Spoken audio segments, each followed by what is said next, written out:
Okay, viewers, this evening I would like to teach how to build a power inverter. So what is a power inverter? A power inverter is a device that transforms or converts the battery energy, which is a direct current, or the battery power stored in the battery, into an alternative current, which is AC current that we normally get from government distribution, from hydroelectric powers or plant powers. So how do we go by building this power inverter? So before you build this power inverter, you need some electronic components. So first of all, we need a transformer, and the transformer must be that of a center tape type. So whenever they say a transformer is of a center tape type, then it means it will have an output and then an input. So an input will have three terminals coming, and the middle one, which is the center tap, is the common, and then the extreme ones. So here is the secondary, where the center tape is the secondary, and here is the primary winding. So whenever you're going to connect this transformer into the power inverter circuit, the secondary become your inputs, and then the primary become, which is the 220 volt, become your outputs. So this is the primary that I've connected to a socket, electrical socket. Again, we need another component, which is the electronic circuitry, which is the oscillation board. Now, on this oscillation board, we are having an IC, which is the number is SG 3525 or KA 3525, which is a sine pulse width modulation IC. Now, the sine pulse width modulation IC will be explained later. So this circuit here was not designed by me. I've got it from the internet. So I'm also on a search trying to build a power inverter. So I've got it from one of a friend. So this is what I have built. So here we have the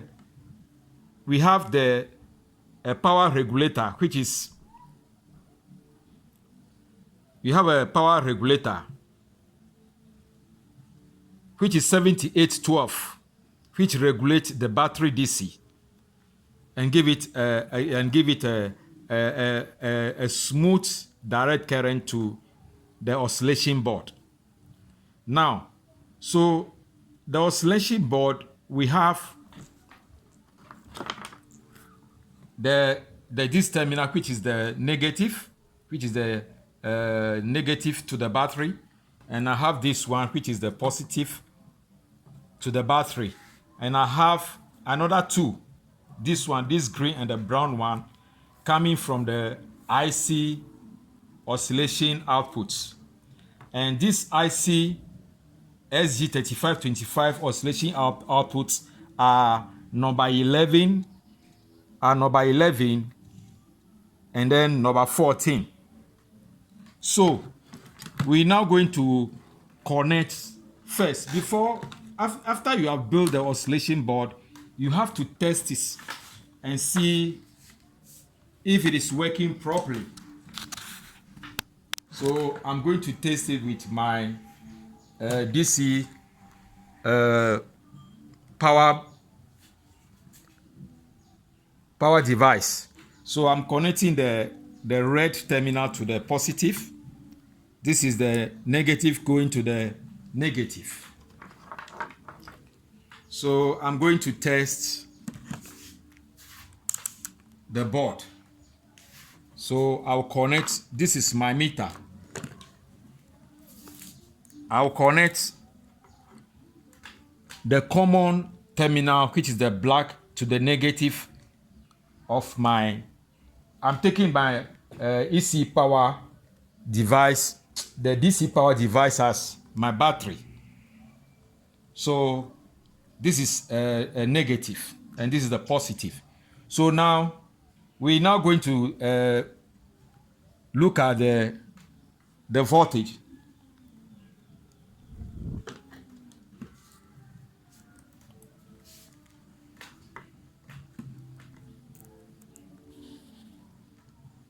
So that is the voltage here. That's the direct current, 12.9 volts. So now when we come to the oscillation board, normally the oscillation board from the IC normally have two pins coming out. So that two pins coming out is your oscillation pins. So we have number 11. So the reading is 4.7. That shows that it has been properly built. And here, the second one too. The second one too is also 4. It's also 4.7. Now we're now going to see the frequency also. So let's see the frequency. Yeah, so that's the frequency reading, 50 Hz. The second oscillation terminal, 50 Hz. So whenever you get these things from your circuitry, oscillation circuitry board that you build, or the circuit that you build, which will convert the DC current of the battery to through power transistors, which will then amplify them through the transformer, and then the result will give you a 220 volt.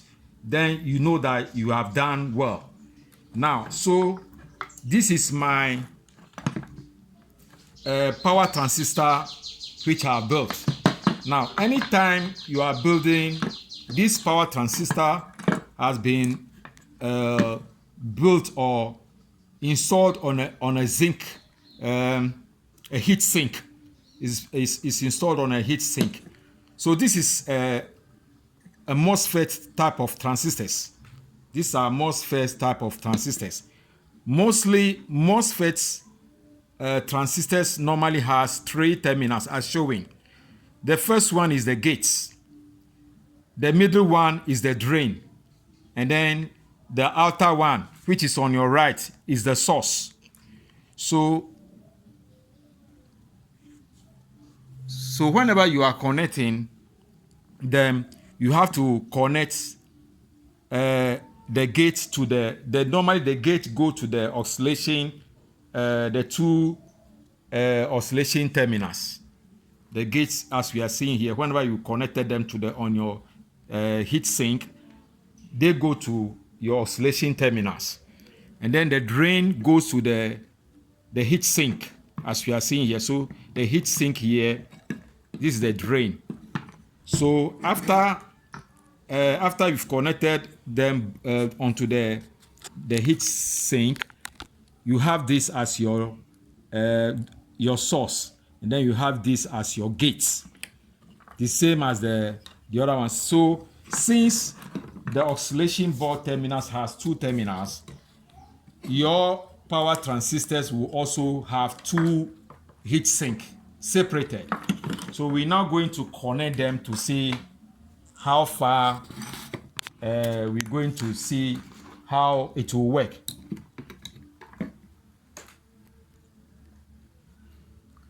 So I'm connecting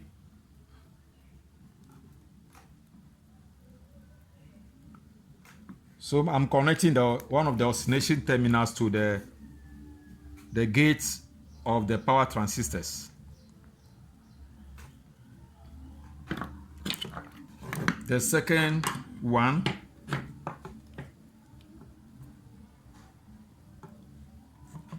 pause it.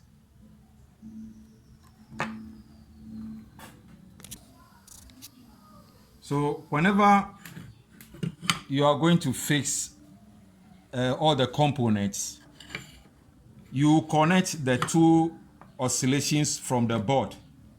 to the gates of the power transistors. The same to the other side. Now, all the sources from the power transistors will go to the negative of the circuitry or the oscillation board, negative terminal, and that of the battery. And then all the drain will now go to the two extremes of the center tape transformer, the two extremes. And then the positive of the oscillation board will go to the battery, will go to the center, which is the common of the common terminal of the transformer inputs. And then the rest go to the battery. So now everything is set that we have to test it now.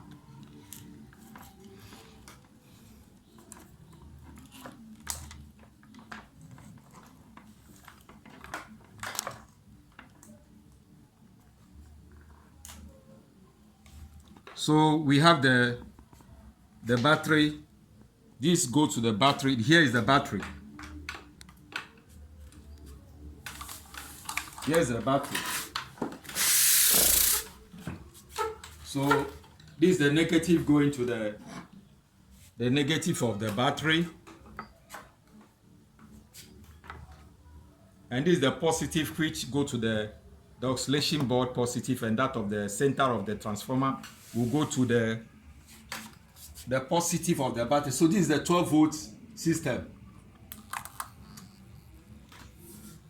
Okay, we will now test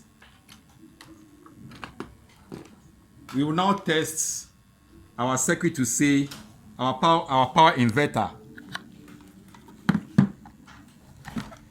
We now test this to see what we've got. Yeah, so we are getting 229 volts AC. So that shows that our inverter, the circuit, everything is working fine. It's working fine.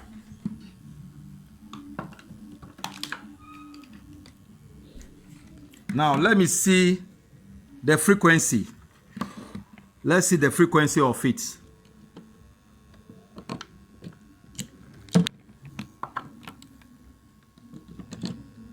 Yeah, so the frequency is giving 49.7. So it shows that it's working well.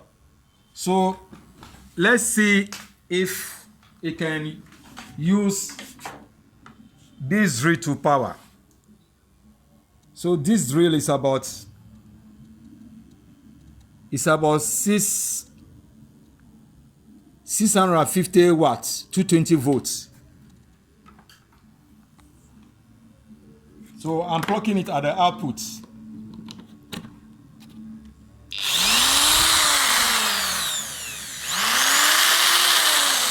So this is the end of my project and my search that I want to show my viewers. Ends.